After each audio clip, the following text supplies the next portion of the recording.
You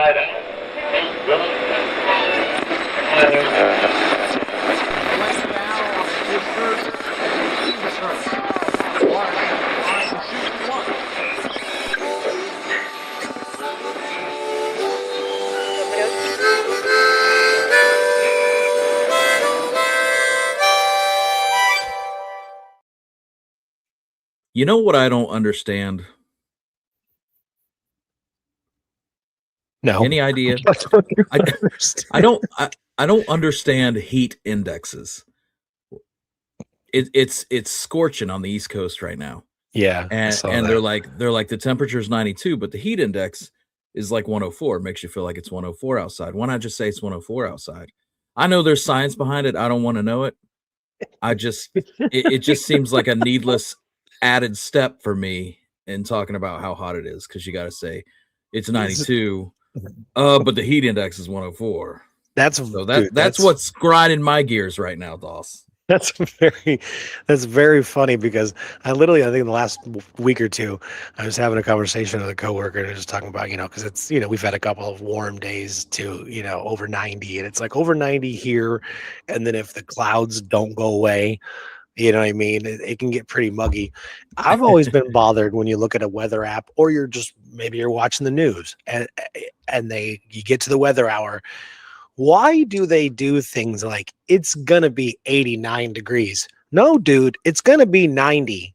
I don't know why they just round it up, right? It's going to be 98. And I'm like, no, it's 100 degrees. Nobody Right. feels that 2-degree difference. It's 100 degrees. Yeah, I've always been bothered when they do that. But welcome to the Forever West Old Time Radio Hour. Absolutely. I'm James Townsend. We got I am Das Boot. There we go. We're going to do a special shout out right now to Daniel Ramirez, friend of the community, our Alamo guy who's going to come in at some point and talk about tunnels under the Alamo. And, yes. We should do that soon. He has acquired, Daniel, I was just talking to him before we went live here. He has acquired the actual pants worn by Emilio Estevez in Young Guns 2. Wow. These babies. Are you shitting me? Yeah, he's got Look at that. Dude. Did he buy it from like a private seller or an auction? It was like it looked like an auction site. And if he's listening, he might be able to comment and tell us. He would not disclose the price, but I said whatever it was worth it. Oh, absolutely. Yeah, he doesn't need to disclose the price. But Daniel, if you're there, any information you want to throw up on the live chat there, that is so, dude. Dude, what a find, man. Look at that, man. Yeah. That's so cool. This is it's not the same thing, but in a weird way. Just the other day, I'm kind of like an eBay troller, right? Like I hunt for very odd things, vintage type stuff. And I recently, I'm a big Sons of Anarchy fan, right? Yeah. It's one of my top 5 favorite shows of all time. I know it like the back of my hand. And I was on eBay the other day and I was searching for something specifically related to Sons of Anarchy. I did not find it. What I did find was someone who had legit all the documentation, the label inside the hat and everything else. So the actor Charlie Hunnam, who played Jax Teller in Sons of Anarchy in seasons 1 and seasons 2, after that, he didn't wear it very much. It was here and there. They had a special hat that they had. It was just a black hat. It was a flex fit. So it wasn't like an adjustable, right? It was fit to his size. And all it said on the back in stitched on letters in white, it said Reaper Crew, right? Somebody on eBay actually has the prop hat that he wore for those seasons, and they're selling it for $750. Oh, man. Yeah. So I just saw that. It was like 2 days ago. So when you posted this, what did Daniel say? Is that Daniel? He said, yes, it was an auction, he said. Oh, okay. That makes sense. I was wondering, if it was someone who had it privately for all these years and just wanted to get rid of it. But auction is usually something like that. That's where that's going to happen, right? I wouldn't imagine that it didn't happen that way. That is so cool. Yeah, what a cool And it was just the pants. They didn't have like another auction of here's the shirt here, that button-up shirt he was wearing or anything. Yeah, Daniel, if you can let us know if they had other items, I'm Man, sure. that was And so cool. why didn't you buy them all, Daniel? I hope he doesn't plan on wearing them. Right. No, They wash just that leave blood them out. however they are. That's so Yeah. cool. That's awesome. I also, before we get started, I want to give a shout out to Matt Bernstein over at the Wild West History Association. Matt has been very generous lately with some small pieces, that he's allowed me to be a part of with the journal. Editing a few things, has been fun. And I want to give a shout out to Matt Bernstein for all of his kindness and what he does in this community. So Yeah, thank you again, Matt's Matt. a great dude. He's the editor of the Wild West History Association Journal, and Mm. we talked to him. I think we both talked to him rather frequently, and he has a book out. He's author of a few books, Yeah. but his Yeah. He's most got a recent couple. was Team of Giants, about Hearst, Roosevelt, and I can't remember the third gentleman, but it's about three of them Yeah. during the what was it, in 1899, the Spanish American War. Yes. Yeah, I and believe so. then he's got a new book coming out soon called Crime Wave, and I think we're going to have him on here and talk to him about it coming up Yeah. soon. But great guy. That You sounds. had a little blurb in the latest journal, didn't you, about who was the most quintessential Western figure between, it was a face off between Wyatt Earp and Billy the Kid, right?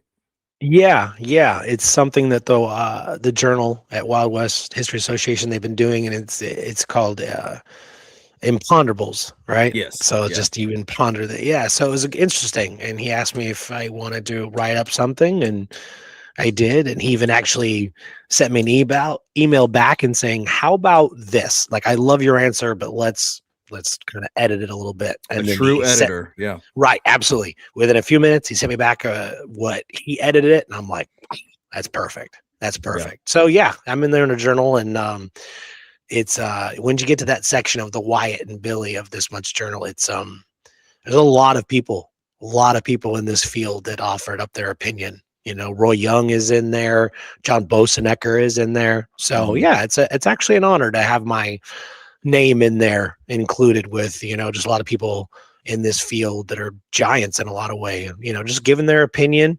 And basically what in a paraphrasing way, I just said that I feel like Billy's more of the quintessential figure of the land of enchantment. I think that's more of a better representation. I think Mhm. Wyatt is definitely more a quintessential Westerner than Billy was. Well, It was a I little, think, yeah, it was a little bit more than that, but that's the quick paraphrasing of what my answer was.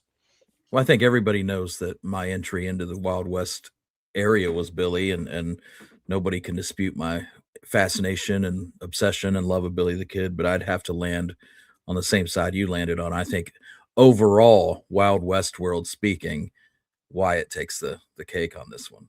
Absolutely. Yeah. Yes. It was fun, but I kind of felt like, yeah, it's to me, that was like, I didn't have to give it a whole lot of thought. You know what I mean? Yeah. Just kind of had to phrase it the right way. So, yeah. Yeah. All right. So, Daniel, Matt, thank you guys. Those are shout outs for today. So, we are going to continue. Let's get cracking on this. That's We've right. got part 2 of the legal documentation of the death of the most notorious outlaw in history, Billy the Kid. Now, last week we covered quite a bit. And as always, as I started off last week, I will say this week, this is all documented, legit evidence. This is not our opinion. This is not, we don't think Garrett killed him because, A, B, C, D. Like, we Mhm. read the legit facts. We went over Garrett's account. We went over Poe's account from the outside of the room on the porch and how Billy entered, how he backed in. We clarified to the best of our ability that it should be stated and understood that Billy was backing into the room. And when he's asking Pete, who are they? He's asking, who are those men on the porch? right? Yeah. He's backing in. He's not at that first time. He's not asking, who's the man in the room sitting on the bed, Right. because Yeah. we don't know if he actually saw him. Even Garrett says in the epilogue of this book, I don't know if the kid saw me or not. I just don't know. But I would, we talked about that, whether or not, what the chances are that Billy actually saw him. Was Garrett blocking, somehow was Pete in the way, right? Why Billy Yeah. wouldn't have fired if he did see him. We covered a lot of stuff. We covered the coroner's inquest, the original Spanish version that went lost and did get found. And we Yeah. even showed a photostat copy of that. And we wanted to, debunk any of the things that people read on the internet on a constant basis that fuels conspiracy theories that, well, there's no proof because they lost the original. Well, they did find it, and we showed a photocopy of it. We also were able to show that a copy of the inquest itself was printed in the Las Cruces Sun, July 23rd, 1881. So before it went lost, it was printed. People were able to read it and see it. So, we covered a lot. Yeah, we went over a lot of stuff. That's the point, right? It doesn't matter if we lost it today in 2026. No. It was provided to the authorities of the time and accepted. I don't Yeah. understand why that's such a hard concept. Yeah, well, we talked about that. It's tough.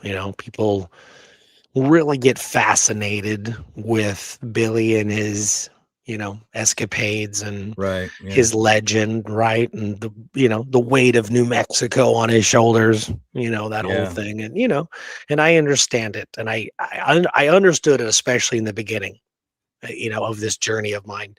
And, now we're at this point quite a few years later. It's like snapping your fingers and time flies by. And, I have a different opinion. It's not a negative opinion. It's just more of No. it's just more of But on a even plane of what he actually did, what he was responsible for, all of his excuses and his, reasons not to take accountability for anything, right. stuff like that. It is a But journey. It's a yeah, journey. dude, it's fun. I love it. It gets Right. stressful at times for sure. So we covered all of that, and that was the whole point, right? We did a poll so everyone could vote, and then what we could focus on. Now, I remember not that long ago on YouTube, I did a post about Pat Garrett receiving his rewards. And in that post, on the caption, I said that this would be the last time that I would discuss the specific matter, because that's probably the fourth time I've done a variation of that post in the last, 4 years. But it's very important to talk about it because it's still one of those support tools that the conspiracy crowd uses by telling you, well, they never had, the inquest got lost. They never paid him because there was no proof. And, excuse me, we've already proven that the inquest was real and that it definitely existed. All the people that were involved, we listed all their names. But it's still important to talk about his reward. It's very important. I know I sent you some articles and stuff and related to that. So I did that post. It was very clear. It's really broken down and simple. Everyone does get tripped up, as I did in the beginning too, about why they didn't pay Garrett out immediately, but that can be easily explained, and it has been easily explained many times. Yes. Easily explained. So I thought I basically just would break down that post real quickly, and we'll get going because we've already eaten up some time just talking the way we talk. So, okay. The first week of January 1881, pretty hectic for Sheriff Garrett.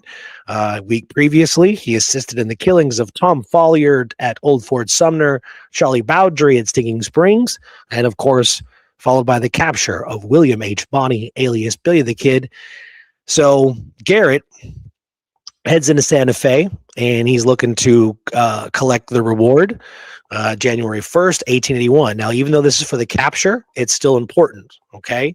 January 1st, 1881, the Las Vegas Gazette stated, when the news came from Santa Fe that Pat Garrett was meeting with difficulty in securing the $500 reward offered by Governor Wallace for the capture of the kid, there was a considerable indignation expressed by the people of Las Vegas.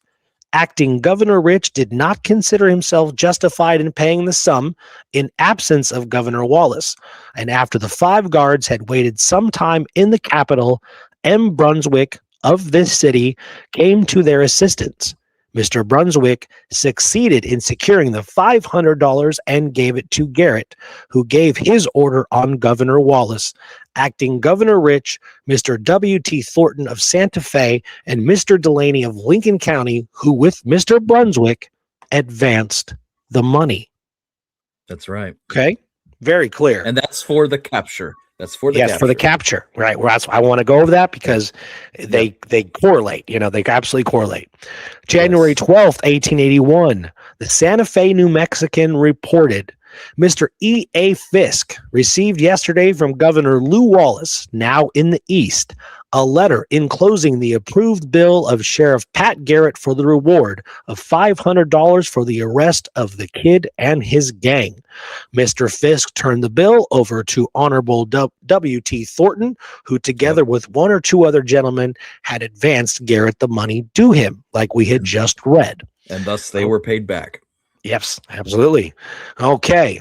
Acting Governor of New Mexico, William Rich, he replaced Governor Lew Wallace on May 30th, 1881. 2 months later, after Garrett dispatched the kid, Garrett's going to head to Santa Fe to collect that reward. Once again, he's met with quite a bit of resistance. Rich was not present when Wallace made the territorial reward of $500 reissued after the kid's escape from Lincoln. He was given no notification, so he explained to Garrett that the records would need to be analyzed. And frankly, it's pretty understandable. The way Wallace handled it really confused a lot of people, and that whole he ran the reward offer as a newspaper advertisement. Yeah, and I'll just say I can't remember if Rich's name is on the actual notice for a reward initially, like when Wallace ordered it. So like maybe people will say yes, he did know about it or whatever, but even either A, he didn't know about it and it's perfectly rational that he wants to do the legwork and find out, or B, he didn't want to pay Garrett out. Like for whatever reason, they didn't have the money. He just didn't want to pay it at that time. Sure. And so he's doing bureaucratic legwork. But either of those choices, or let me put it this way, neither of those choices indicate that he did not believe Garrett killed the kid. Yeah. He was just like, slow your roll, pal, on this $500 just for a minute. And I personally believe it was a perfectly reasonable thing for him to say, is that I don't know whether Wallace promised this reward personally out of his own pocket as just a citizen or in the official capacity of governor. And that's what they needed to figure out. And it was completely bureaucratic. It had nothing to do with whether the kid was dead. Everybody knew the kid was dead. Yeah.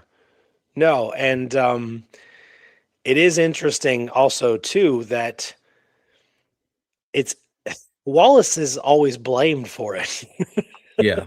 And I understand why, but at the same time, there's this constant conception of how Wallace, is escaping. He's running away.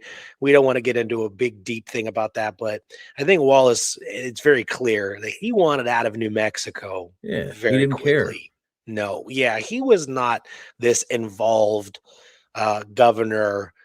And I don't, when we go into the whole thing about the pardon and whatnot, my opinion on that is just Wallace wasn't as involved as he should have been or wanted to be or needed to be. It was just on the surface because governor or not, let's face it, Santa Fe ring, and it kind of expresses that in Young Guns too a little bit. Santa Fe ring was powerful. Yeah. And, it's not that Wallace didn't have power, but you got Reinerson and people had been in office for quite a while. I just kind of feel like that was Wallace could not be made to look good in that situation, no matter what he did. Right. Right. Right. Yep. Okay. It would take almost a full year. Right. But on February 15th, 1882, the New Mexico territorial legislature passed a special act authorizing the payment of Garrett's reward for killing Billy the Kid. It was actually titled An Act for the Relief of Pat Garrett. Okay. Yeah. That was February 15th. 3 days later, I will read this. The territorial auditor is hereby authorized to draw a warrant upon the territorial treasury of the territory of New Mexico in favor of Pat Garrett for the sum of $500 payable out of any funds in the territorial treasury. That source is Territorial Auditor Papers, February 18th, 1882, New Mexico State Records Center and Archives. Okay. Yeah. Pretty damn clear, right? Yeah, pretty clear.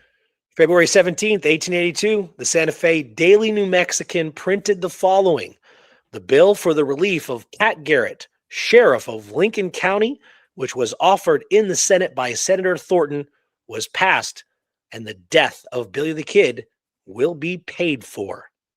Okay. And this is what gets me. You can believe that Billy the Kid survived that night. That's Right. you can believe anything you want. And you can think what you want about Pat and Billy being friends and there being a conspiracy.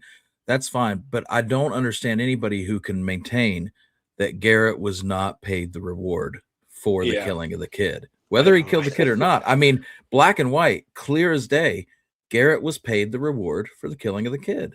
Yeah. I'm not sure either, man. Without getting in a deep thing, we've encountered this so many times. And when I don't encounter it, I think about it sometimes because I'll just read some stuff and I don't, comment. I just chuckle to myself or I hit the laugh emoji Right. reaction and I move on. But you have to realize everyone out there that's always been confused and they're like, man, I don't really know what to believe, right? Because they say all these things about Brushy and they say all these things about Billy and they say all these things about Pat and what do you believe and everything else, but really it just comes down to everyone going, well, I don't believe this. So they share their comments. Somebody else comments back. 5, 6, 7 comments later, you are reading the most pretentious and asinine theories that I've ever heard. That's all it takes. I have literally gone from just reading people's comments back and forth, and it might even start off as an argument at first, right? Like a disagreement, which Right. we've all been in. And then before you know it, man, they turned it into something just crazy. And I'm like, wow. Like I said about last week about where Garrett is in the room. Dude, all these theories just place Garrett wherever they want to place him so it fits what they think makes sense. Yeah. And that's tough. It's just forcing facts to fit your theory instead of the other way around. Yeah, absolutely. And, and the rewards for the capture and the killing are definitely two of those things that fuel that, right? And the loss of the original Spanish inquest was just another reason for them to continue to fuel that fire because they, and they'll tell you literally, and we know that anybody who's listening, whether our crowd is 400, whether it's 40, it doesn't matter. We know that, you'll watch a reel on YouTube tomorrow or something, or the next week, and it'll be having one of those AI generated voices.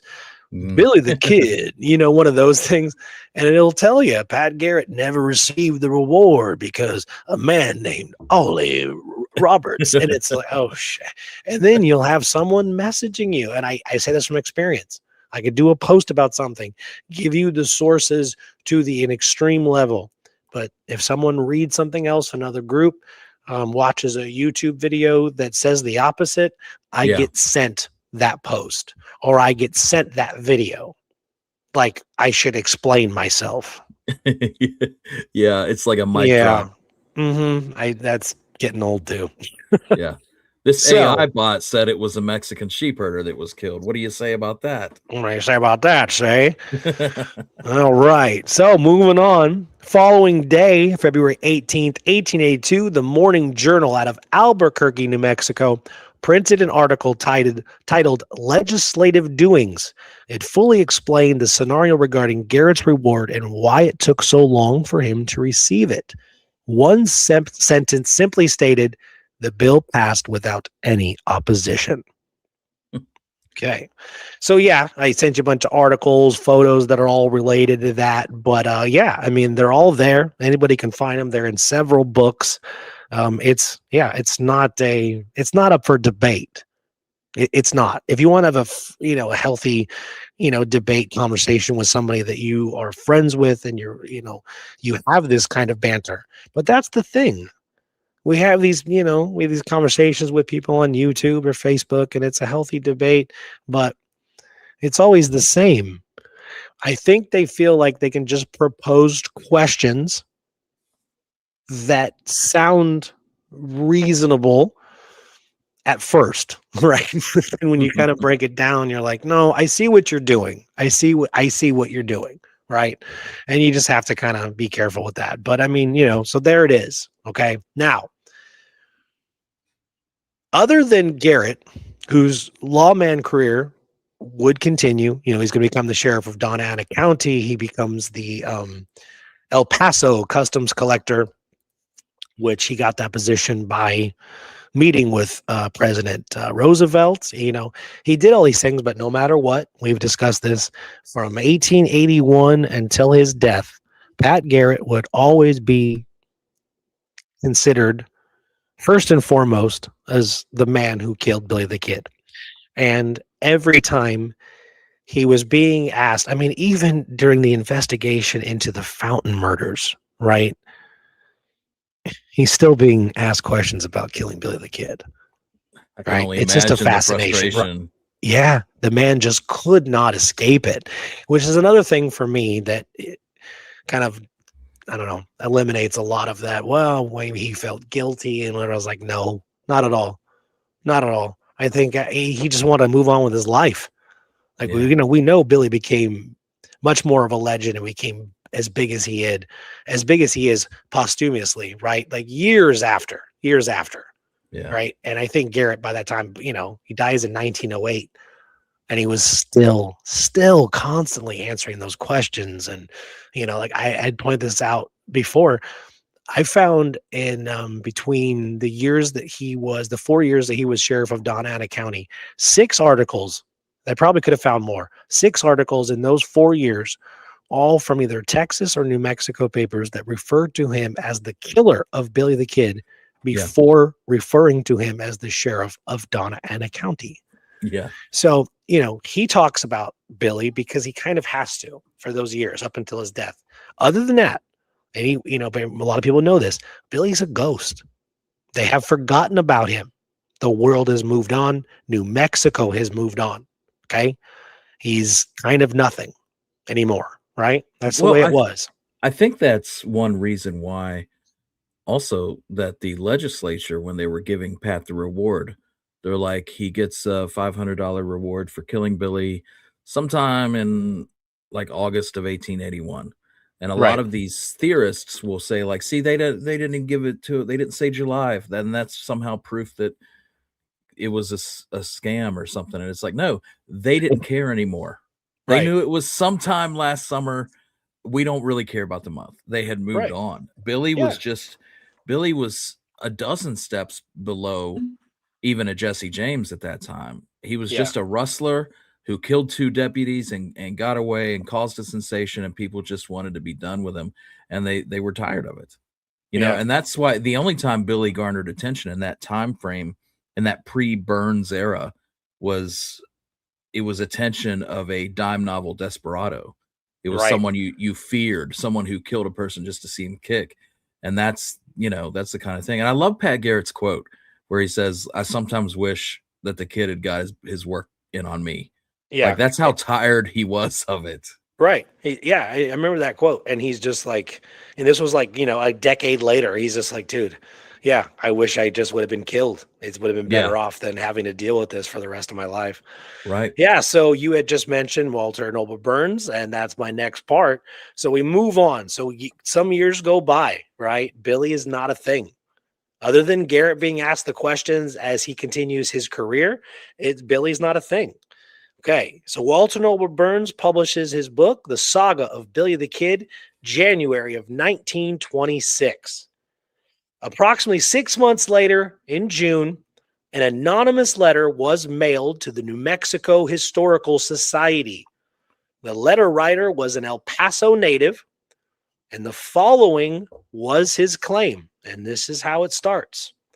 I know it to be a definitive fact that the kid was not killed as reported, and that fact I have been positioned to prove 16 years.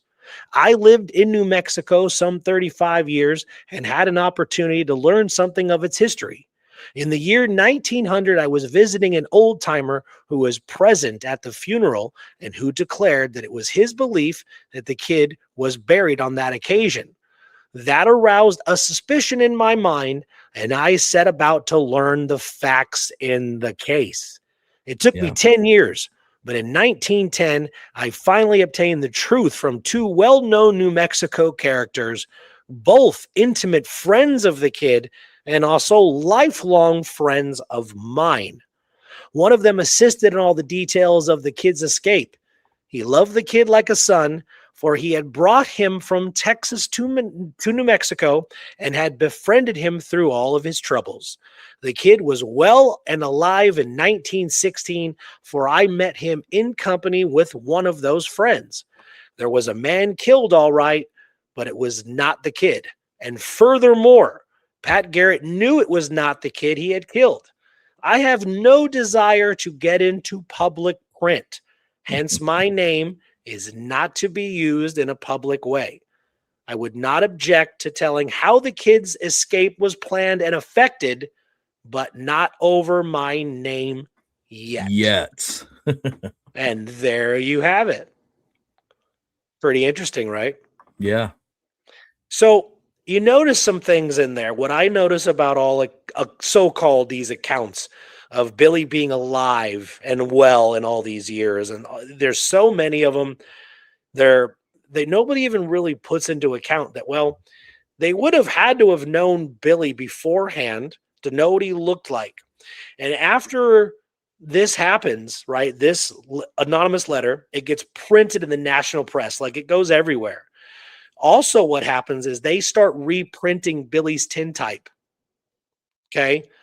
I found at least 4 articles between 1926 and 1930 where they had a small reprint of the tintype, just like, the outline of it with him and, sitting there without a background or anything. And I started wondering if it was just really as simple as, well, there was several other Billy the Kids, even, other Billy the Kids during his timeline.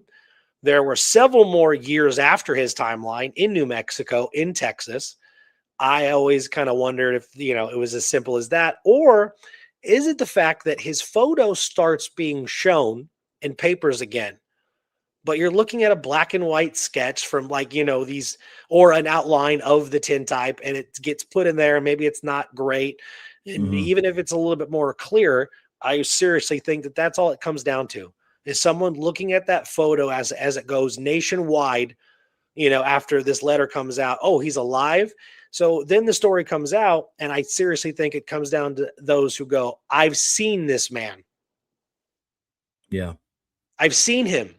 He's working at a ranch in Springer. He's working at another ranch in Colorado City, Colorado, right? Like, nobody puts in perspective, because everyone goes, well, if there was all these sightings of him after July 14th, July 15th, how could it be possible that he's dead? Well, it's because they're not real sightings. Yep. They're And not a real lot of accounts. times these sightings, you got to remember this letter, for instance, is 1926. This is like prime time for J. Frank Dalton and Brushy Bill and others of their kind. Like this is before those guys get super old. Like they're Yeah, covering ground, they're running around telling people they're Billy. So when someone says, "Hey, I met Billy in yeah, 1916," like could have been one of these imposters who just say that and convince yeah, these people, and they do convince some people. yeah. They do. I mean, look how far it's lasted. But Yeah. for those who have, yeah, for those who are wondering, Brushy and Morrison, they came through with their nonsense in 1950. This is damn near 25 years before that, Hmm. right? But Well, I nobody, mean, go right? Go ahead. ahead. Well, I was going to say, Well, I well, was nobody was coming out saying that there was an imposter, though. They're just saying that, well, he didn't die because I have an account of meeting him. right. That doesn't make it true. It doesn't even make it remotely reliable either. No, not at all. Not at all. I mean, it's 1926. So that is what kicks it into gear. And I sent you a bunch of random articles, that were starting to come out as a response. Mhm. So the letter was sent to the New Mexico Historical Society, but it was printed, national press. I sent you, just shared it. And so immediately there becomes a pretty loud response, right, nationwide because of the letter. A supporter named Manuel Taylor said he met Billy in Guadalajara, Mexico in 1914. He said Billy had married and started a family. A man named Leland V. Gardner told the press, "I am not certain, but I believe I have seen the kid. I was told he is on an isolated ranch within 500 miles of El Paso." All of that sounds so ridiculous. I don't even know where to begin. I am not certain, but I believe I have seen the kid. I was told. So first, you're not sure if you see him, but I believe you believe you've seen him, but you were told he's on a ranch. Yeah. Okay. Yeah, I don't know. But again, like we just said 30 seconds ago, there's people who are reading that and they want Garrett to be wrong so much that to them, this is legit evidence. Yeah. And they go and spread it everywhere. Nope, you guys don't know what you're talking about because this guy said this. Well, sorry, but who the F is this guy? Who is this guy? Who is he to even make a comment like that? Right? People need to stop giving credit to everyone who just says they knew the kid because I guarantee you 99.9% of them did not know him at all. Right. At all. It's just, So, okay. Walter Noble Burns, author, in response, sent a telegraph to the Albuquerque State Tribune. The telegraph was printed in the Des Moines Sunday Register on September 19th, 1926. It reads as follows. There are at least 3 persons still living at Fort Sumner who knew Billy the Kid intimately and who saw him after he fell dead with a bullet through his heart from Sheriff Pat Garrett's 6-shooter. Those people are Mrs. Paulita Jaramillo, Manuel Abreu, and Delavina Maxwell, an old Navajo woman who for years was a servant in the Maxwell family. Mrs. Jaramillo, sister of Pete Maxwell and daughter of Lucian B. Maxwell, was one of the first to enter the room in which he met death and viewed his body. There certainly never was any doubt about the kid's death in the minds of any of these. Right. Alapardio Paco Anaya, one of the remaining witnesses to Billy's burial, or so he says, was interviewed by the Albuquerque Journal on June 28, 1926. Anaya stated unequivocally that there could be no mistake that Billy was dead. Okay. Since the Albuquerque State Tribune was the one who received the anonymous letter, they sent a reporter into Fort Sumner to interview those witnesses. Those interviewed were Miss Manuel Abreu, which is Odila Maxwell, Paulita Maxwell Jaramillo, Delavina Maxwell, and Frank Labato. They all affirmed that they had seen Billy dead and buried. This was printed in the Albuquerque State Tribune, June 27th, 1926. Also printed in the Albuquerque State Tribune for June 27th, 1926, was a statement by Charlie W.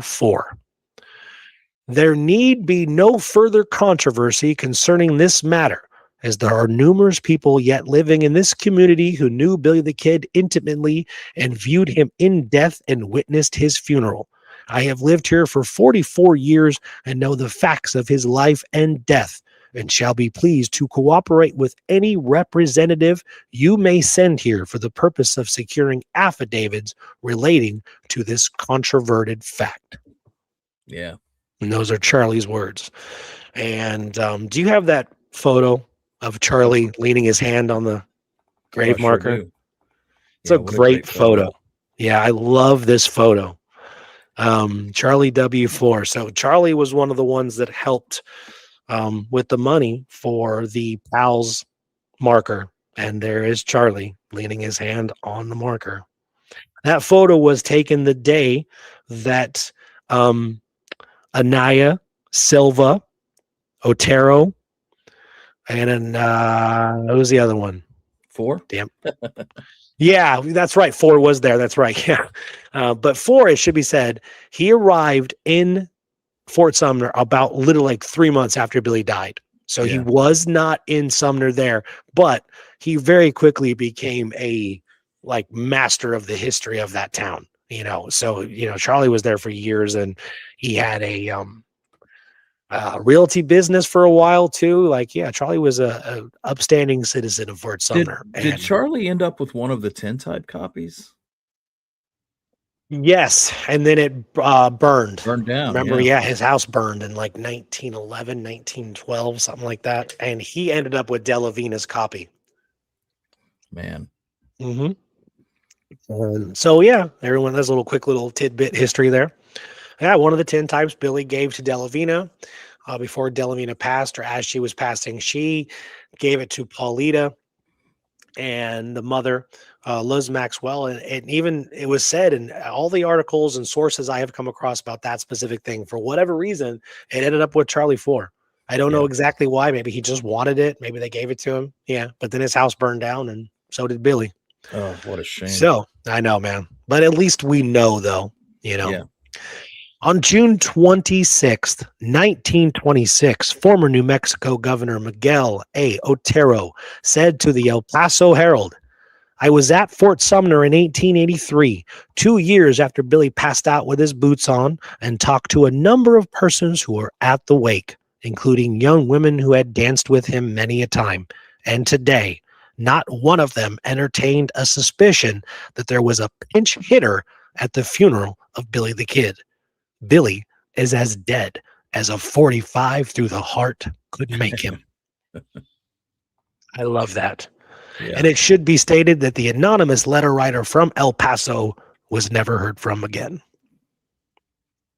Yeah. So there is that. Okay. So that kicks in. And I sent you a bunch of stuff. Doesn't matter how much we show. But after that, 1926, man, you just type in Billy the Kid, in newspapers.com. And 1926, New Mexico, Texas, especially 1926, dude, that whole year. After June, when this letter comes out and they start printing it everywhere, then there becomes this constant, more than I could count of people, putting in articles. Billy the Kid not alive, says folks at Roswell. Billy the Kid seen dead by numerous witnesses, say old timers at Fort Sumner, right? It is just a constant. It's everywhere. Yeah. Everywhere. People are giving their accounts because of the fact that, this letter gets written out of nowhere. Garrett died in 1908, right? So that many years, even after Garrett dies. But obviously, it's because nobody had written Garrett did, of course. But by that time, 1926, everybody had forgotten about that book. Mm-hmm. So Burns releases his book. Burns is able to interview Paulita, Delavina, John W. Poe. I wish, of course, out of all of Burns's works, that I wish he would, cite his sources, something that he's not good at. And of course, a lot of some of the things he's said in the saga of Billy the Kid has been debunked fully. Like, you know, things like he said that, Susan McSween was playing Star Spangled Banner on her piano.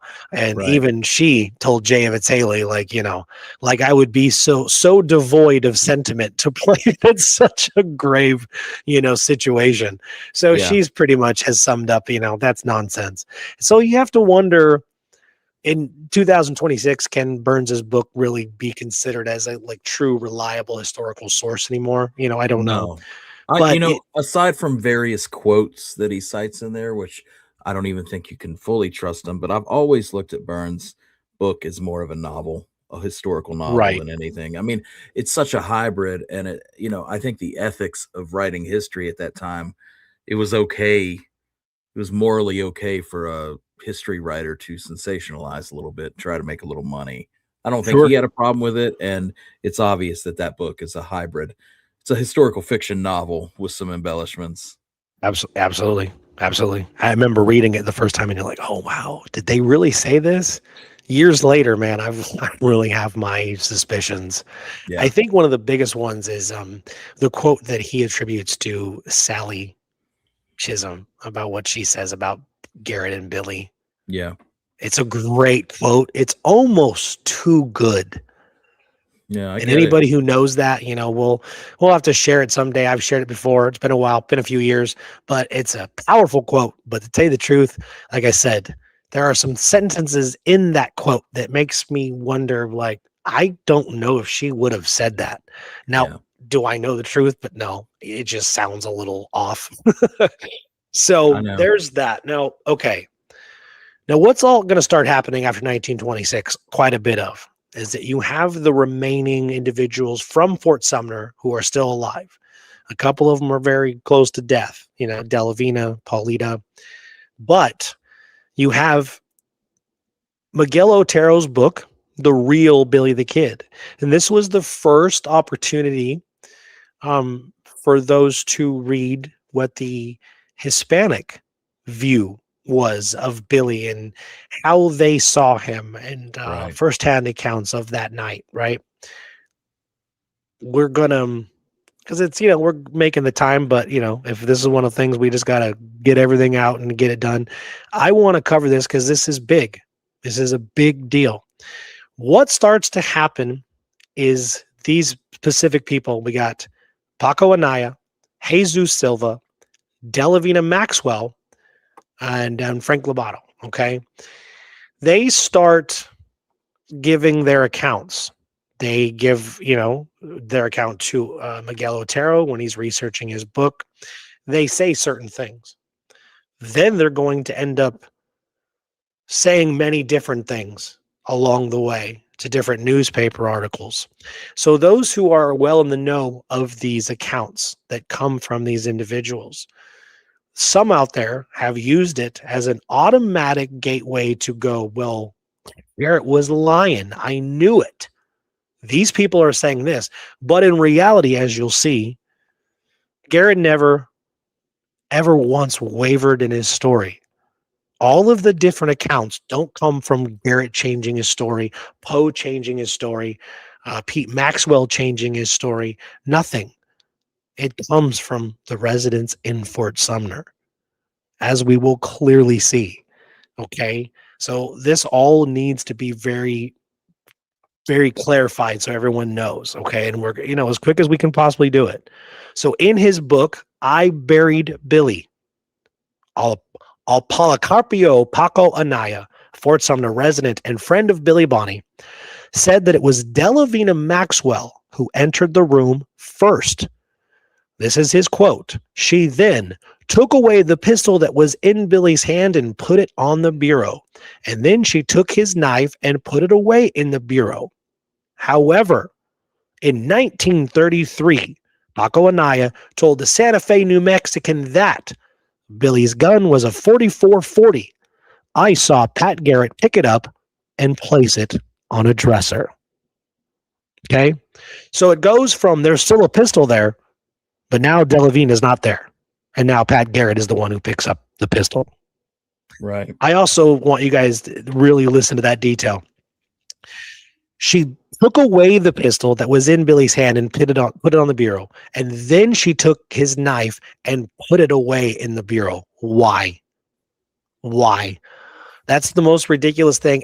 That Delavina Maxwell would have been the first one to enter the room. We're even going to find out that she's going to debunk that herself. Okay. At least one time. At least once. Right. So we have that. But then, anybody who knows Paco and his whole details, he's a tough one. He's a tough one to crack. At the very least, I believe he was there that night living in Fort Sumner. But when it starts to cross the line of these people, especially even Jesus Silva, placing themselves inside the room post Billy's death, like after he's shot within a few minutes, that's where things start to become a little too hectic.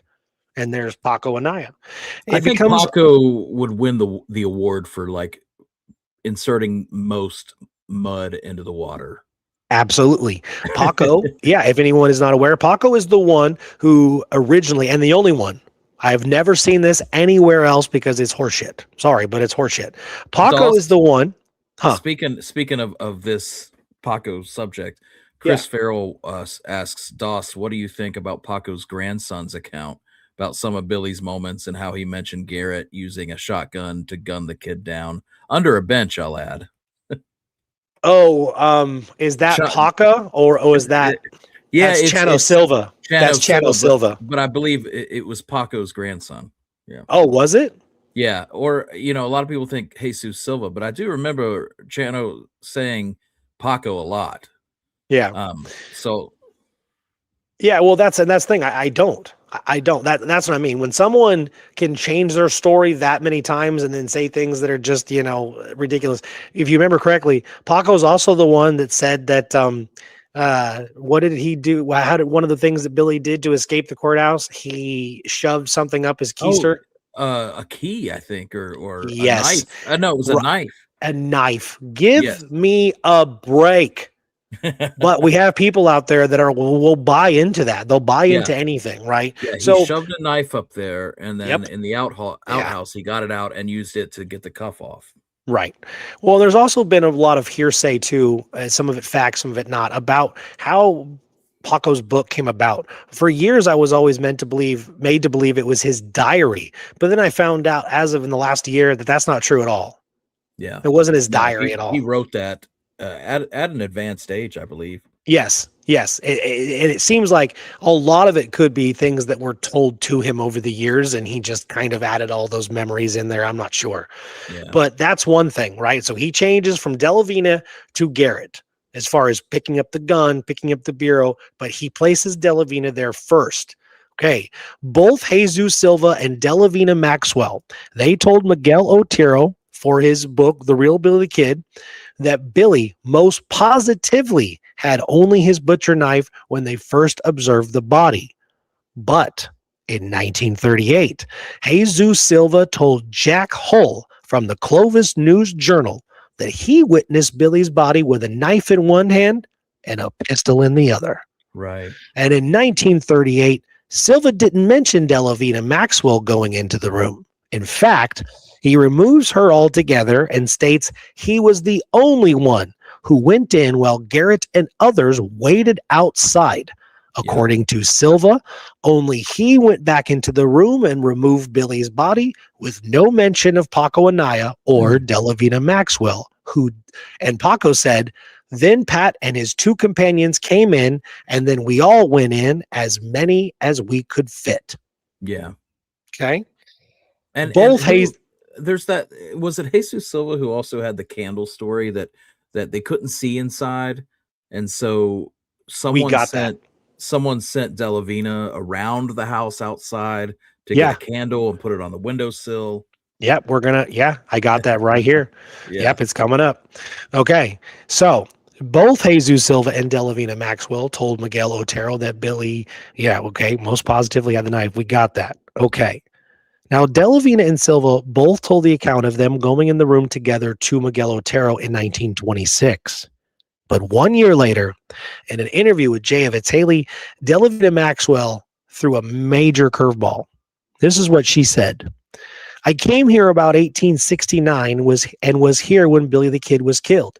Billy the Kid was my compadre, my friend. Poor Billy. Pete Maxwell had told Billy he better go, as Pat Garrett was coming after him. Billy said he did not care. He was not afraid of Pat Garrett. The night he was killed, Billy came in hungry, went down with a butcher knife to go get some meat at Pete Maxwell's. After passing the men outside, he went into Maxwell's room where Garrett was, and he shot him. Yeah. The story is told that I was there and went in with a candle to see if Billy was dead. I did not do it. Pete took a candle and held it around in the window, and Pat stood back in the dark where he could see in the room. When they saw he was dead, they both went in. So here's a question. I know a lot of people use that to say that Delavina was not in Fort Sumner that night, but I wonder if Delavina is just saying that she did not take a candle in there. Yeah, she's just saying I wasn't the one who entered the room first. Yeah. Right. Yeah. Some people say that testimony contradicts another testimony of hers where she said she was there that night. But to me, it reads like people say that I was there and took a candle into the room. That wasn't me. That was them. Right. Right. Yeah. And again, it's so that has much the ring of truth to me, Doss, that testimony. That one does. That one sounds a little bit more true, right? But this back and forth of telling, I have my theory. It might be a weak one, but with Miguel Otero, considering who his last name was and his father and whatnot, and he's very important. It was very important at that time to the people, and I understand. I truly feel that he got the answers out of them that he wanted. That's my opinion. Just like Burns just wrote it in there. Yeah. Or just phrased the questions in a certain way so he could understand it that way. So I always wondered why they would tell Miguel all these things and then turn around and tell the newspapers completely opposite things they told Miguel Otero. So, but this continues there's a lot of it. Okay. But that account by Delavina, what she said to J. Evan Saley is very interesting because listen to John W. Poe's account of that moment. The darkness was such that we were unable to see what the conditions were on the inside or what the result of the shooting had been. After some rather forceful persuasion, indeed, we induced Maxwell to procure a light. He finally brought an old-fashioned tallow candle from his mother's room at the far end of the building. There we go. He placed the candle on the window sill from the outside. Yep. Yeah. So it's like Delavina correcting, like, no. Here's what happened. And just because it's in different context, a little bit different word phrasing, they're exactly the same. Yeah. So, again, just all those things. Here's the best one of everything we're reading, these back and forth of the constant trading of details. No knife, only a butcher knife. Oh, he definitely had a butcher knife. No, I was in the room first. I love this quote. It is fantastic, and I would repeat it every day if I could. This comes from author and historian, and a great one at that, Mark Lee Gardner, in his book, To Hell on a Fast Horse. Remember, after he was confident that the kid was dead, Garrett entered the room and at some point examined the kid's pistol to see if it had been fired. He would not then have placed the pistol back on the floor, which might explain why those who entered the room afterwards saw only a butcher knife. That is, if we are to accept the claims of Delavina and Silva on this matter, which I do not. There you have it. Yeah. I love that quote. Big shout out to MLG, man. He's a friend of the channel, and we love the guy. Yeah, your interview with him was great. Mark is awesome. He really Mark is just so cool. He's great. And I've always loved that quote. I literally took a highlighter because I have 2 copies of his book. I have a hard copy and a soft copy. And the soft copy I highlight the crap out of, right? And I remember first reading that, and it's actually in the notes in the back, his quote. So you got to be looking through the notes to actually find it. It's not just, anywhere in the book. And first time I read it, I'm like, wow, so simple, so perfect, because it's such a good point. Now, everything that we read, does that mean that these Fort Sumner residents were not there that night? I'm not saying that. Right. But when they crossed the line of trying to enter themselves in the room. Paco being the one saying that Delavina picks up the knife, picks up the gun. Really? You truly Yeah. think that if they were unsure if Billy the Kid was dead, that Pat Garrett, John W. Poe, Kit McKinney, any of them would allow a woman to go in first, Yeah. I not think it's knowing if funny. he's dead? And It's give me a break.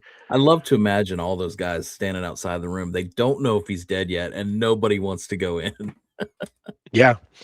Well, and I don't know. It's just kind of one of those things. Everyone used that. A lot of people, not everyone, but a lot of people use this as, again, more tackling fuel for, Garrett conspiracies. At first Garrett didn't kill him, and then he did kill him. Then they're friends, and so he helped him escape. And you know, it sucks that because of those accounts and the constant ever changing details and what they're saying to different people, somehow we usually, and I did for a little bit too, the best excuse, what can you come up with?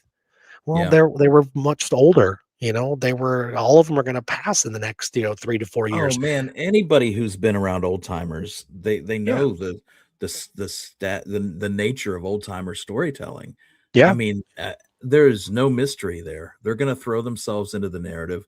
They're going Yeah. to exaggerate, and by the time your great grandson's telling it, he's like, Pat Garrett took a hand grenade. He was in a trench. He threw it.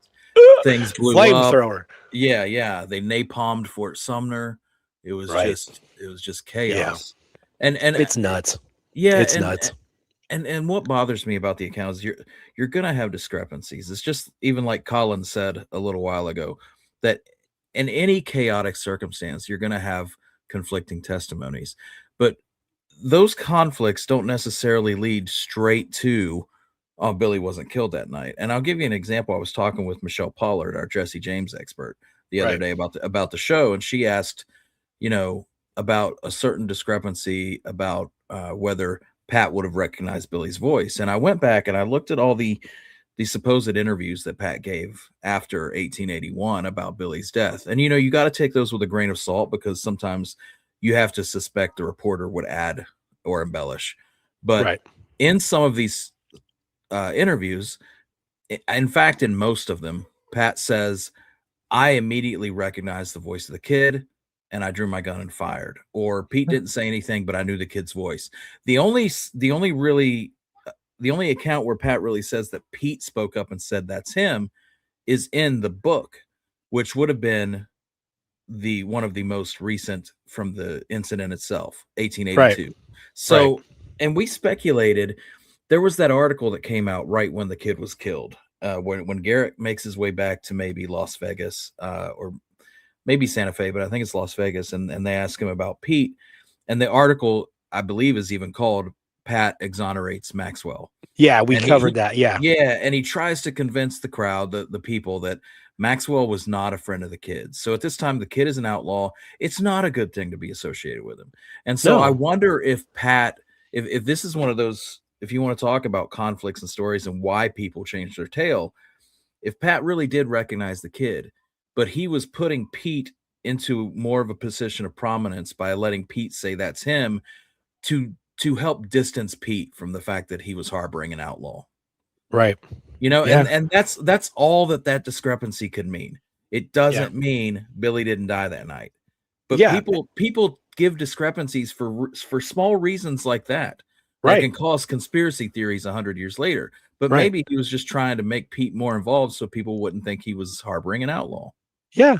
No, and these are all things that are right there and they're in front of our face. And, I wish they were taken a little bit more seriously as to the cause and effect and of what they've done to the history. Yeah. It's tough. It really is tough that everyone and I say everyone, I put in a context because it seems like there's very few, even the ones that would be like, will comment on posts that we do and, oh, this is great research, whatever. We've said before between each other, they could go into another group and say they personally don't believe any of it, Right. so it's like, it's tough. And you have all these things that are right there, Pete exonerating Maxwell, saying that he was in fear of his life. Well, why wouldn't Yeah. he be? And we proposed that question the other week. Anyone please provide me anything. Don't think a newspaper article doesn't count just because it was the 1880s. It counts. It definitely counts. Anything at all. A source, Paulita, anything, Delavina, that can clarify that Billy and Pete were friends. Because again, Pete's throws in a thing like, oh, he betrayed Billy. What do you mean he betrayed Billy? Billy was probably wooing his sister, wanted to marry her, right? Like, tell me what?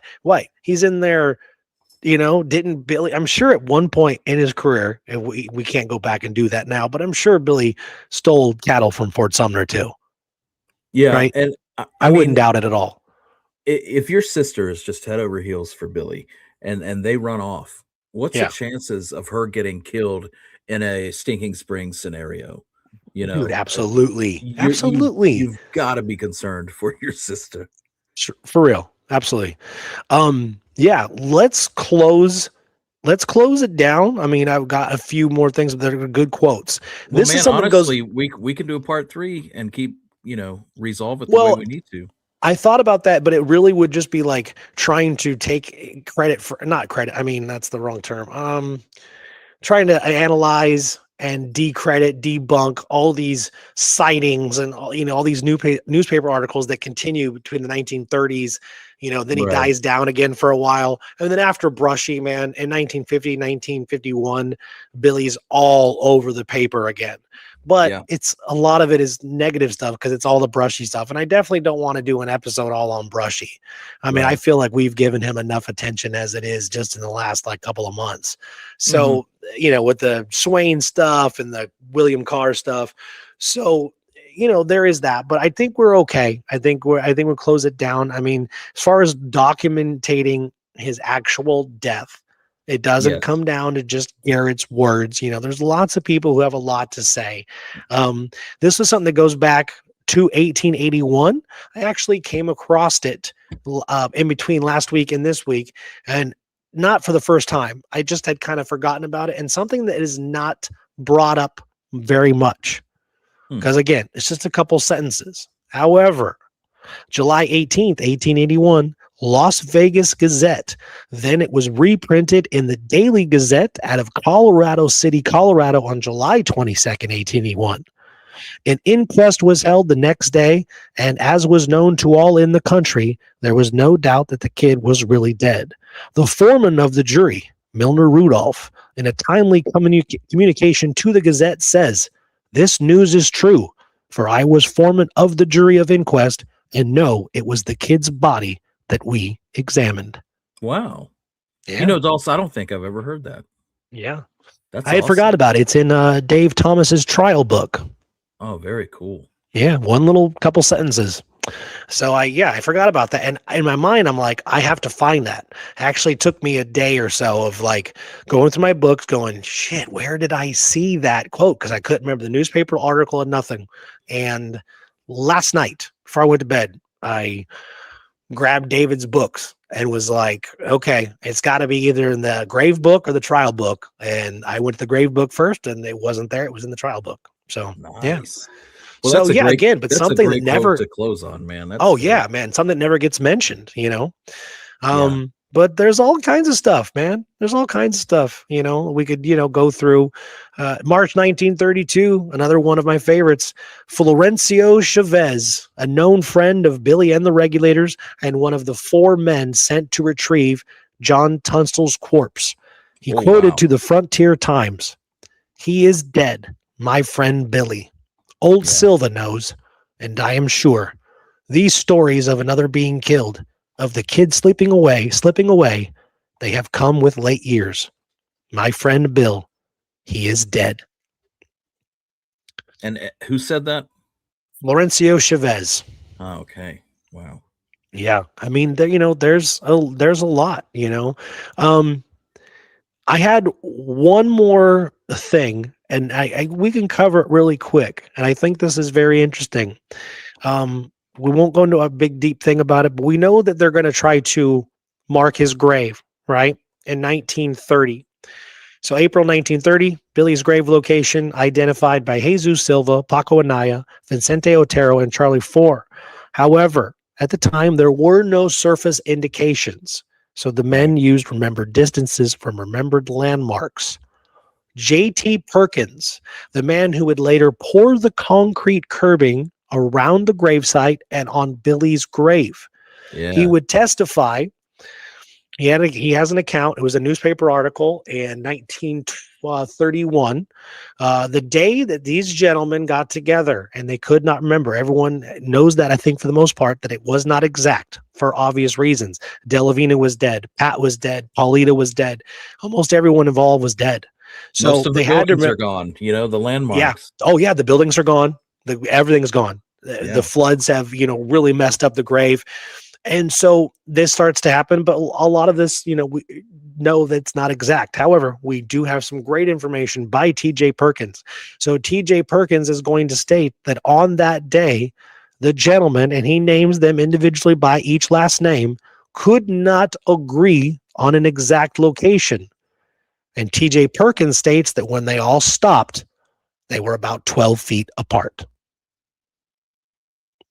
So if you figure you have Tom's body and you have Charlie's body in a space, 12 feet, not that bad.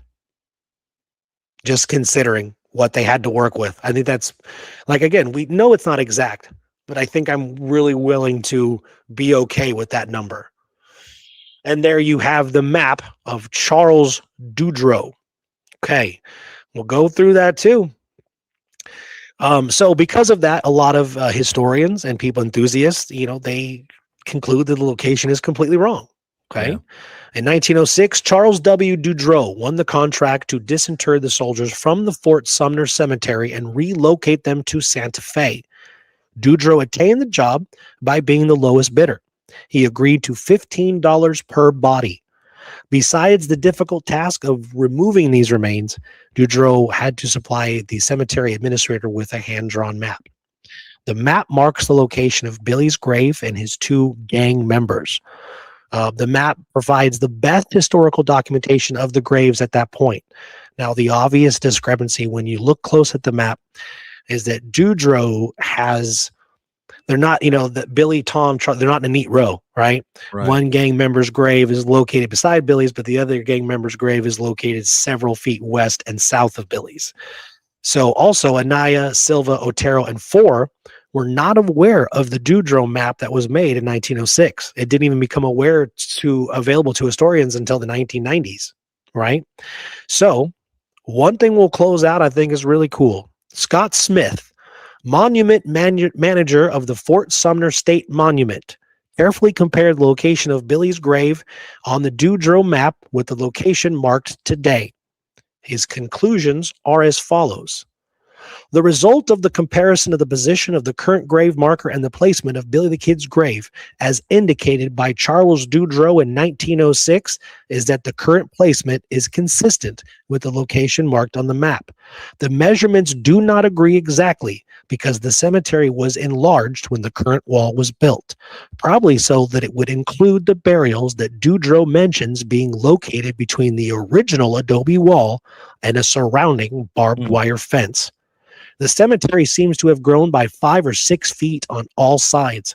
If I use the scale provided by Dudrow, his map placed the head of Billy's grave roughly 62 feet east from the dashed line representing the fence, and the foot of Billy's grave roughly 99 feet west of the fence line, and the center of the grave 46 feet south of the fence line.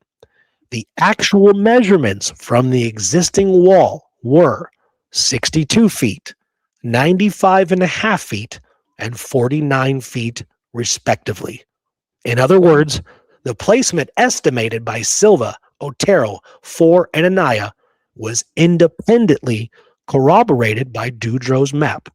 According to the measurements, the grave, Scott Smith says that according to my measurements, the grave might be a few feet further north or east, but the current marker is essentially in the right place.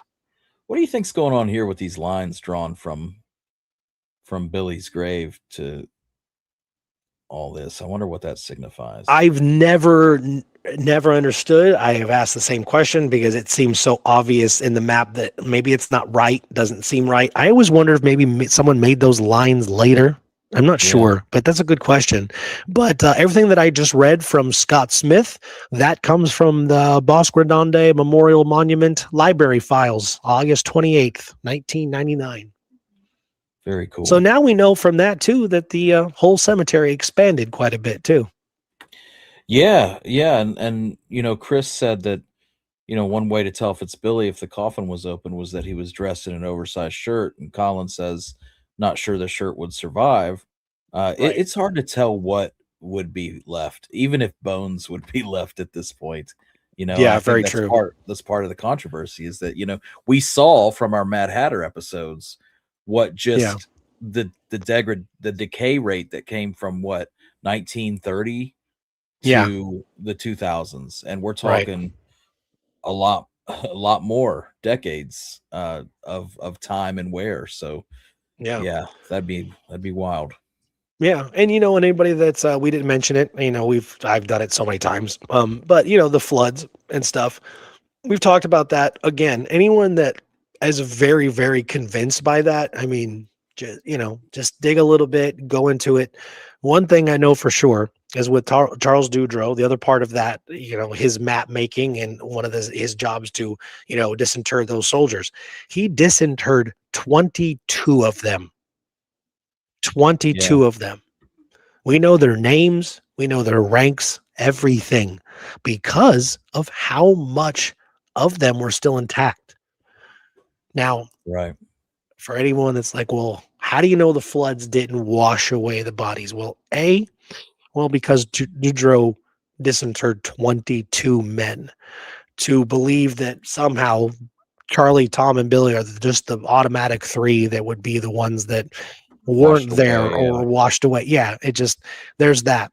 Then there's the other thing that I've pointed out, okay, to other people that I wish it's not about, oh, I'm right and you're wrong. It's about, well, we live in a world, in a country that has been flooding quite a bit the last 25 years, especially. But there's been a lot of, flash flood incidences in this country, a lot. Okay. Big major floods. Bodies do not wash up from 6 feet underground.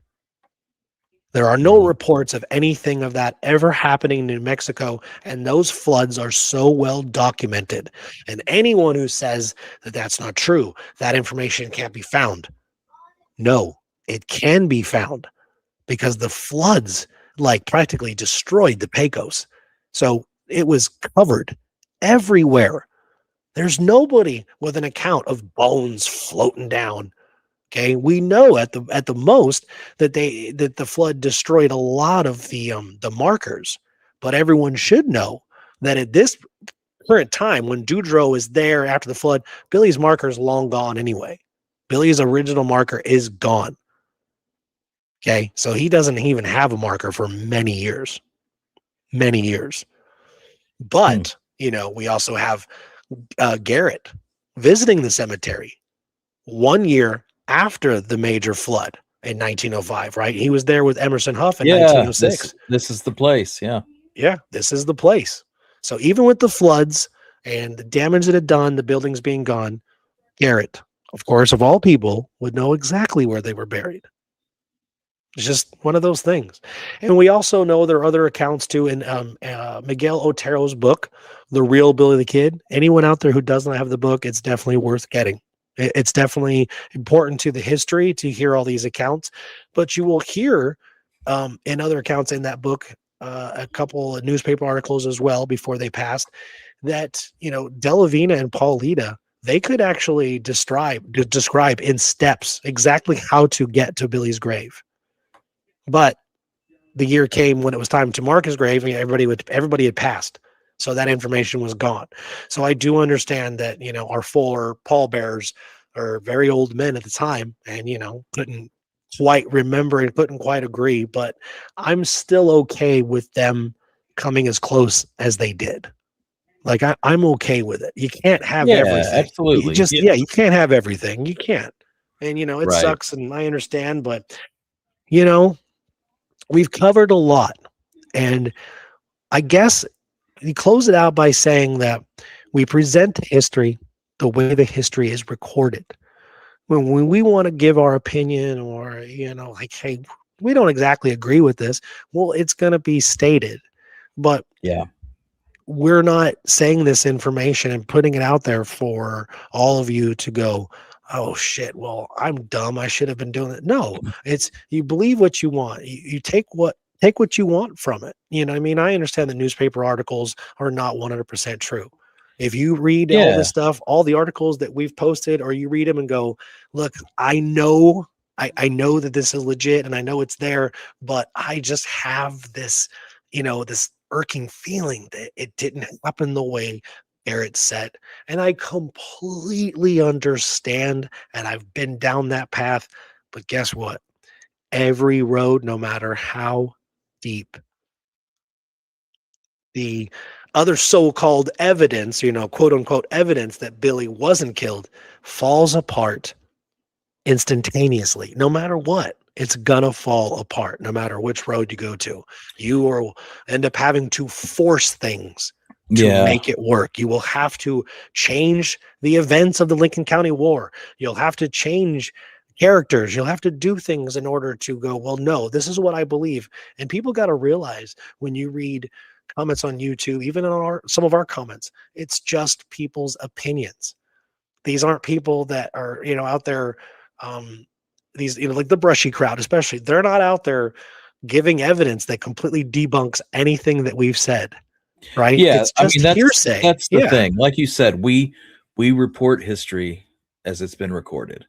Yeah. I think that's what you said. It was a long time ago when you said that. It's, Yeah. but the thing is if you have a theory and you present recorded history that proves or backs up that theory, then we accept that and begin to present newly discovered history as it was Yeah. reported.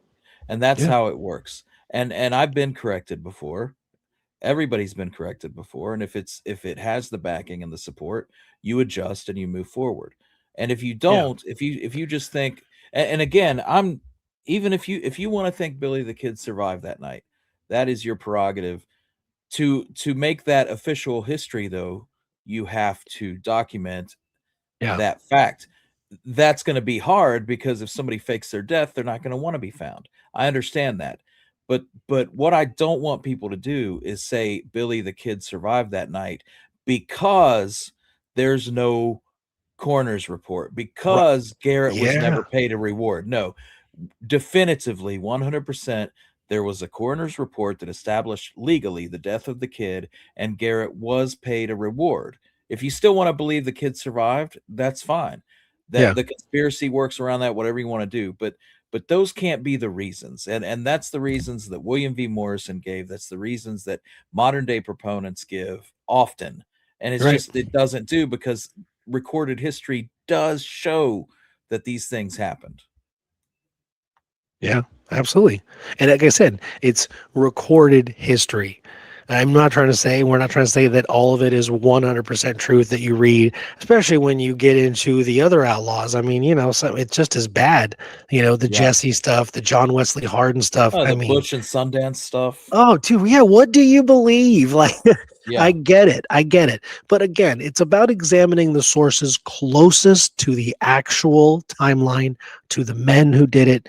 And, I want to make another quick point before we go, that even if you're not convinced by Pat Garrett and you think Garrett betrayed his friend and big casino and little casino and bang, bang, bang, bang, bang.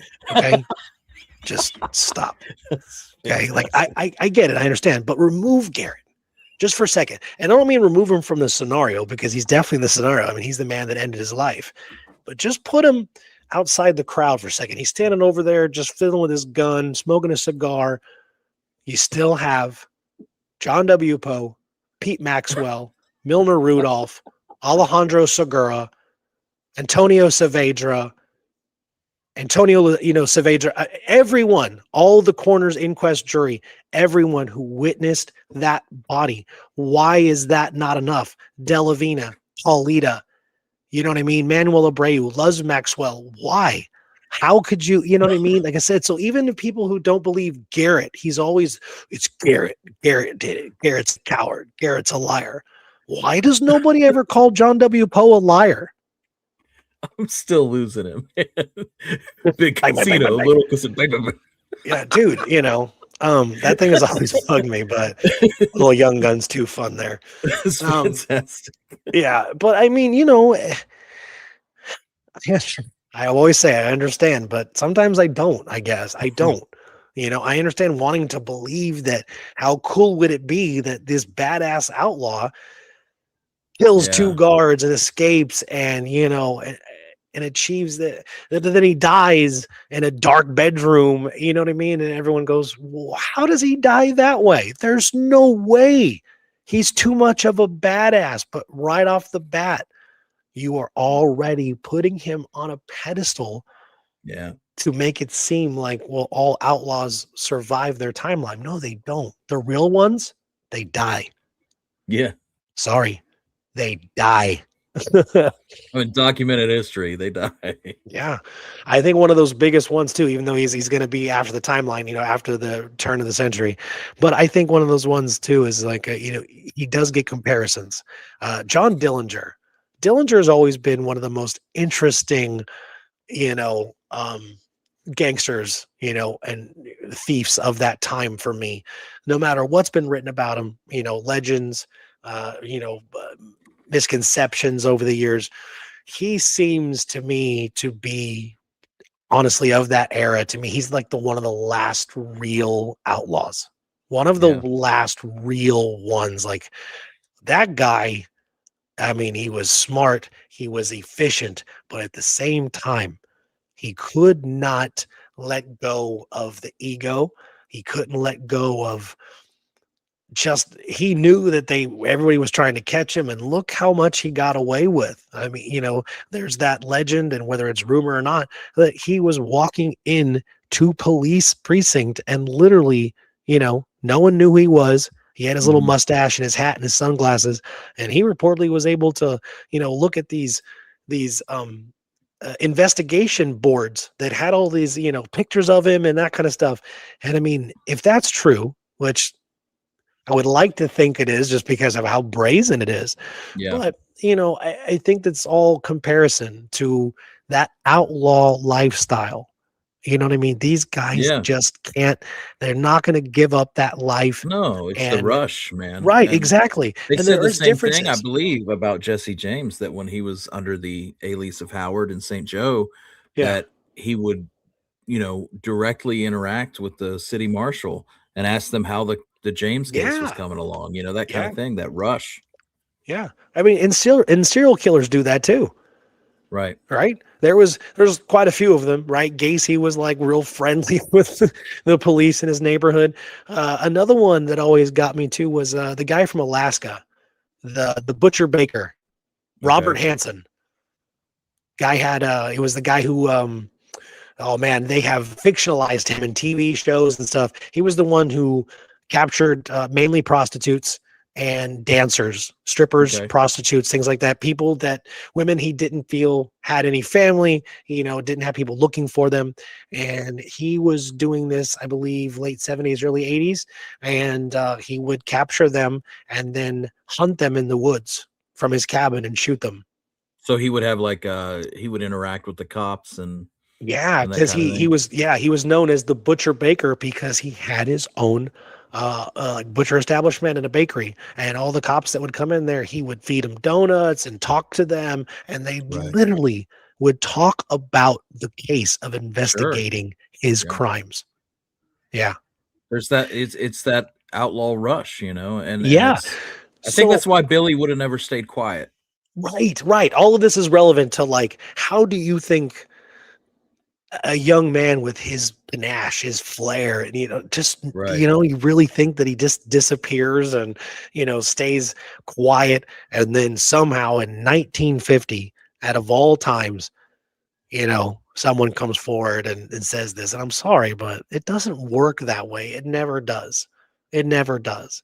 You know, and when I said 1950 and we go into Brushy and the imposter era and when it begins, and then you've got the John Miller stuff, you know, one thing that's always gotten me about the conspiracy stuff with, you know, with Brushy and, you know, it doesn't matter that you can find Oliver Pleasant Roberts on the federal census in Texas every year that they every 10 years up until he dies, right? Yeah. Every woman he marries, every woman he divorces, everything, his He is, locations, his residences, and everything. But then it's the belief, well, this isn't real information, right? This isn't yeah. true evidence. And that's a battle for us. It's a Yeah. constant battle. And how you determine what's real evidence and what's not. Well, I'm sorry, but anyone who truly believes that all a man has to do is be elderly and come forward and fit somewhat of a description because he's got big ears, and then come forward and just denounce everything and say this isn't true and that isn't true. And we still have those who I see it in comments everywhere. Yeah, but you have to wonder, how did Brushy know so much that everyone else didn't know, quote unquote? I'm telling you, let it go. Yeah. It's not Because there. Yeah. there's no truth to that at all. Do you have any idea how many books, how many articles had been written about the Lincoln County War and the kid before 1950? For anyone Yeah. who thinks, how did he know this information? What do you mean? We've just literally expressed and showed several articles that are covering this death, that are covering the details. The world knew. The world knew. So you had Burns, George Coe, Frontier Fighter was out. John Meadows' book was out. Poe's book was out. Garrett's book was out. All of the countless articles that we've covered. I mean, no, he didn't present anything that anyone else didn't know. It's Right. not, you know, it's tough. It's a constant battle. But I think in covering the documentation that was handled by Garrett and put forth in the proper legal way, we covered the burial. We covered the firsthand accounts of those who were there that night.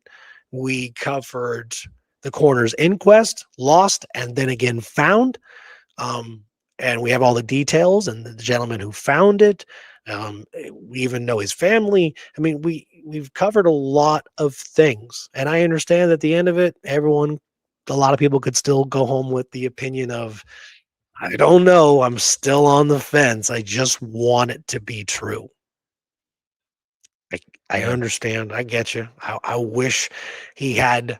I wish Billy, at the very least, ended up with like a Frank and George ghost story. Yeah. You know what I mean? Frank and George were not real outlaws. They just weren't. And that was the No. difference between them. They were like, hey, man, this is kind of getting to be a little crazy for us. And we don't have anything else left to fight for, which is Like pretty so much, many of the others, they were yeah, partisans. yeah, Partisans in a feud. absolutely. They picked up a rifle and they're like, well, we're we're these kind of men. So this is the side we fight on. Yeah, You know you what I know mean? The Lincoln County War ended, and Billy and Henry Brown and Tom Folliard, you know, they looked around at each other and they said, "What are we going to do now, fellas? There's some cattle. We can run them Yeah. to Tasco. We can run them to Tascosa." Like they were like, Yeah. "Let's keep this game going." And that's when folks like Frank and George were like, "Guys, I think I just want to farm." Like we were in this for Tunstall, McSween, Yeah. versus Murphy. We were in a feud. That's kind of wrapped up now, Yeah. and we're not Exactly. going to just keep doing stuff. Right. And we know, according to George's book in Frontier Fighter, George is, he quotes him, but in paraphrasing, because I don't remember exactly, but George and Frank offer to have Billy come with them. As far as I know, it's been said that Fred Waite offered to have Billy come with them too. But Yeah, according to George, what did Billy said? Like, sorry boys, but I'm I'm gonna not leaving steal yet. myself a living. Yep, I'm going to steal myself a living and get revenge on the rest of those who killed Tunstall. And Yeah, George was like, I'm sorry, Billy, but we don't want to do that anymore, and we're going to leave. And that was the last time they ever saw him. yeah, You know, and I always that's another thing I think about too, is just the men in that situation and where they all ended up. And it proved that Billy could have. I think he Yes, really could have, because look what dude, Fred Wade did. I you mean, leave the area. Just leave. yeah, all he had to do was leave. Anyone out there that feels like he was betrayed, he was wronged, he didn't kill Brady. You can't prove that he killed Brady. Well, guess what? You can't prove either that not one of his bullets didn't kill Brady, because Brady was hit like what, 7 times? Yeah, yeah, I mean, I know there was 6 of them out there firing, man, but there's just, it's hard to kind of knock that idea out of my head at all, that at least one of his bullets did not hit Brady, or Brady and Hidman. yeah. You know what I mean? So I'm telling you that. I mean, Garrett Gay, he killed Bell and Ollinger and escaped. And I yeah, swear, I don't think Garrett was like you said. He said got a new baby. He's hanging out. He's not sitting there devising his master plan to capture the kid. He's no. at home saying, "Man, it'd be a lot easier for all of us involved if you just disappeared." you Yeah. know, Yeah. and, And there's even, quotes over the years from Garrett. Like I said, the one quote where he says, I really, around 1900, he's like, I really wish that, the kid had done his business on me, yes, and he was the one that walked away from this. And there's a mhm, lot of times where, Garrett even in the epilogue, Garrett even defends Billy's, really, like, I guess, kind of like a really outgoing attitude, even yeah. Garrett said he was just outgoing. People really liked him, he was, All that to say, there's very good chance, even after the escape, if he just disappeared, he might have made it. But he didn't. absolutely. Yeah. But I, but I think so too. most certainly before his capture of Stinking Springs, if he would have just disappeared, he could have probably even kept his name, just like the Coes. True. And think about Billy Wilson. He Dude. escaped from jail and Dude. ran into Pat, and they were like, "Let's get you a pardon." Right. Yeah. That's another detail that I wouldn't even had prepared for this kind of episode. But yeah, Billy Wilson, the counterfeiter and everything else. Years later, Garrett's going to help, pardon him. It's crazy. Like, you just Yeah, can't even make up this stuff. But again, it just goes to show that the facts of this history, the documented things that can be supported and be backed up, I don't understand what's not to love about it. it's Why all do so we need, interesting. Yeah, yeah, why do we need the conspiracies and the everlasting tales of the outlaw who never dies? yeah, Like, you know what I mean? I think that's and one of Billy's biggest just powers, right? Is that he did die. in all humor and not being as serious at all, but you seriously want Billy to survive and become Brushy, who wears those bright, colorful shirts and has a hat Yeah. and with just this huge brushy bill emblazoned in the leather on the hat band. Like you want Billy to become, BB. the old timer showman, Brushy Bill. Why Yeah. would you want that? Yeah, exactly. I mean, it just, I don't know. I don't know how many things could be pointed out and debunked to stuff that's just on the surface, and then stuff that's deep.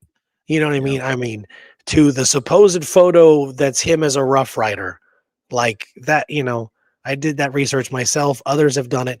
I mean, to the fullest detail, I mean, uh, and you still can't convince people like, Dan Edwards or Brett Hall. And those two names are going to get mentioned because, as far as I know, they're still two of the biggest proponents out there that are pushing these details and claiming them not to be true and not Right. to be documented as fact. I don't understand that, but it is a different universe. It's a different community. I mean, I have seen his videos. I have read things by him over the past. Dan is Dan. Dan is Dan. Dan is just in it, I feel, to make money. He's a smart man. So I don't understand if he actually truly believes all the brushy nonsense or not. I don't know. But then I he don't got, know. I yeah, I just don't know know. that anytime I address anything Dan related, he likes to talk on a show about how, you know, people like us can't make content unless we're talking about him. So I try to just avoid it. Right. I'll say this about modern brushy proponents, Dan, Brett. They're welcome anytime to come on and have a live discussion about brushy, a Absolutely. live, civil, Anyone. fun discussion about Billy and Brushy. no insults, no condescending voices, just a Right. good time, and live, so that nobody can accuse anybody of editing or like splicing out Right. anything that's said. And let's just have fun and do it. But other than that, I'm not But going to address, for me to take one of their videos and just point by point address it. It takes This just not worth the energy, man. I got other things to do with my time. yeah, no, I And get you. I get you. yeah, but man, anybody who wants to talk brushy, Iowa Joe, I know, you guys were talking in the comments the other day about, how he still believes or wants to believe or semi Yes. believes that Billy survived. Come, man, I've been on Iowa Joe's show before, and probably will again in the future, talking about Jesse James and stuff. Yeah. Iowa Joe's always welcome on here, and we'll have a fun chat. Yeah. No, somebody commented on the post that I had done showing the coroner's inquest printed, that was, and one comment was like, well, it's there in black and white, can't argue with that. And Iowa Joe was like, oh, I can, and I will. And I said, haha, please try. You know what I Yeah. mean? And it was just, fun banter, but like, because, you know, I'm sorry, but you're going to have to come pretty strong. And here's another thing too, to remember is that I know it's tough, but all of those who question the Garrett killing of the kid, who question the documentation, who question the coroner's inquest and everything else, I, you and I both, but I especially have heard it all before. So Yeah. if you want to have a debate, boy, I hope you come with something original. Anyone who Well, wants to come, but if you come and well, brushing new things nobody else knew, okay, then I'm going to be like, well, this person's not serious. This yeah. person's not serious. They're just repeating stuff that everyone else repeats.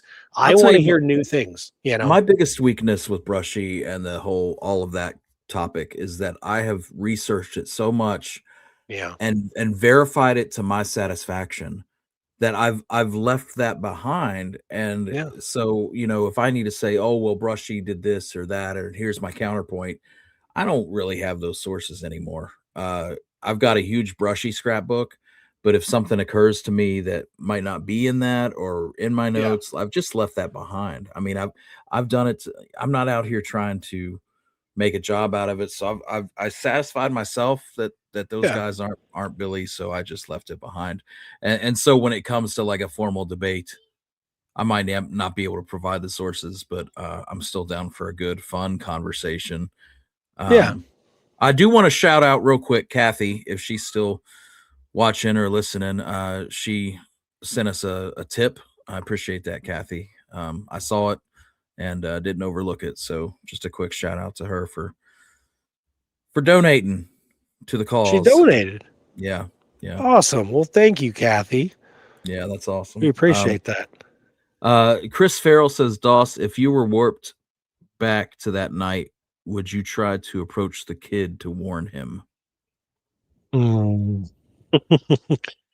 It would if we stated unequivocally that I knew all of the information that I know now, and then you transport me back in time as a knowledgeable researcher and historian. Yeah, I think I would definitely just, even if I was just some random guy who walked up to the kid in that pathway in the middle of the night in Fort Sumner, I probably would do my best to just be like, you don't know me, man. This might be weird. And I might be dressed like I came from a complete other world, but just don't continue that walk. Just, Are you just, are you just turn sure you around and wouldn't walk the just other way. Are you sure you wouldn't just trail behind a little bit and watch just so you can see what really happened and be like, I knew it? There's the other, that would have been the other answer is like, but I didn't want to be like, oh, I don't want Billy to die, but something about me, probably the other half would be like, no, stand back maybe 50, 60 feet from the parade ground fence and just see what you can see. So it's not too obvious, obviously, you know what I mean? Because you have to put it in like real context. So if Poe McKinney's are there, I don't want to be like, hey man, what are you doing lurking around here? Who are you? I want to be able to make, but that's a good question, whether it could never obviously happen or not. But I have thought about that a lot. I've also would love to have put myself in the stairwell of the courthouse when Billy Oh, of escapes. course, yeah. Yeah, Because because that's the thing. Nobody knows what happened. nope, we can just do all the speculating based on newspaper accounts, what Billy apparently told John Meadows, which over time I'm believing more and more, John to be Meadows. honest. Yeah. Yeah, John Meadows' account of what Billy said, what John said Billy told him of I agree. his shooting of Bill. Yeah. I'm believing it more and more after the last so many years. Something else we could, go in some other day. But yeah, we covered a lot, and this has Yeah, we been did. very, very fun. I love going back to our roots. And I think that next week we will once again switch gears completely, and we are going to go. Unless, did you have something else that you wanted to bring up next No. week? Because we have No. lots of things we could choose from. Yeah, what are you feeling? I think we're going to go back into my neck of the woods, the Pacific Northwest, and talk about Mr. John Tornow. Okay. Remember that stuff I sent you, the photos? Yeah. John Tornow is, again, another he's very similar to the Mad Trapper of Rat River. There's a lot of information not known about his early background, but then after a certain year, something's going to happen to John Tornow. I don't know if he's going to lose his mind mentally. Yeah. We don't know if it's just his surroundings and he's trying to survive, but John Tornow is going to turn into a killer. And 2 of those victims are his own twin nephews. All right. Well, that shows me what I'm going to be looking into this week. Absolutely. It is a crazy, crazy story. And we will visit the killer known as John Tornow next week on the Forever West Old Time Radio Hour. Until then, we'll see you guys later. See ya.